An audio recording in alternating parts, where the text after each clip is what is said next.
నమస్కారం. మళ్ళీ 4 నెలల తర్వాత కేసీఆర్ గారు స్పందిస్తూ పగటి కలల రూపాన్ని చెప్తున్నాడు.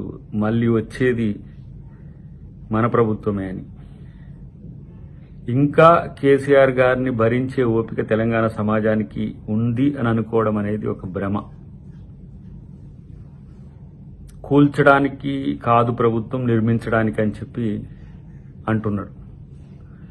మీరు కూల్చిన వ్యవస్థలను పునరుజ్జీవం చేయడమే కాంగ్రెస్ ప్రభుత్వం యొక్క లక్ష్యం.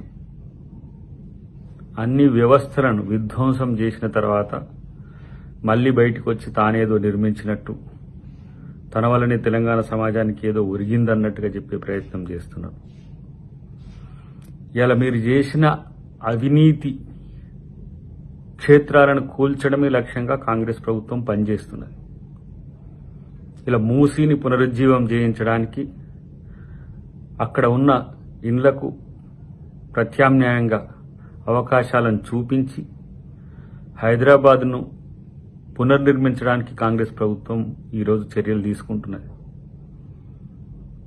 బురదలో, మట్టిలో, చెరువులో, ప్రాజెక్టులలో మీరు అవినీతి చేసినట్టుగా కాంగ్రెస్ ప్రభుత్వం చేయదు. అప్పుడెప్పుడో రాజ్యాంగబద్ధంగా అసెంబ్లీకి వచ్చి ప్రమాణ స్వీకారం చేయాలి కాబట్టి ప్రమాణ స్వీకారం చేసి, మళ్ళీ రాకపోతే బాగుండదు కాబట్టి అని చెప్పి బడ్జెట్ సెషన్స్ అప్పుడు ఒకసారి వచ్చి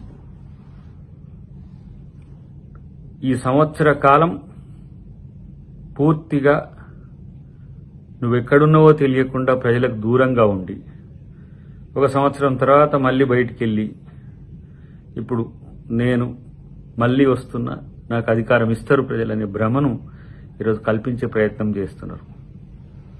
నీ కొడుకు, నీ అల్లుడు కలిసి చేస్తున్న బయట విధ్వంసం ఒకసారి చూసుకోండి మీ పార్టీకి. చివరికి ఈరోజు కాంగ్రెస్ పార్టీ మంచి చేసినా దుమ్మెత్తి పోసే స్థితికి దిగజారిందంటేనే మీరు అధికారం లేకపోతే ఏ విధంగా ఎలా ఫ్రస్ట్రేషన్ ఉన్నారో అర్థమవుతున్న పరిస్థితి ఉన్నది. మీ నుంచి తెలంగాణను కాపాడడానికే ప్రజలు కాంగ్రెస్ పార్టీకి అధికారం ఇచ్చిండ్రు.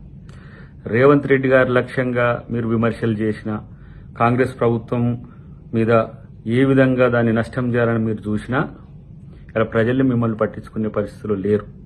మీరు ఇప్పటికే ప్రజాక్షేత్రం నుంచి దూరమైన పరిస్థితిని గమనించుకోండి.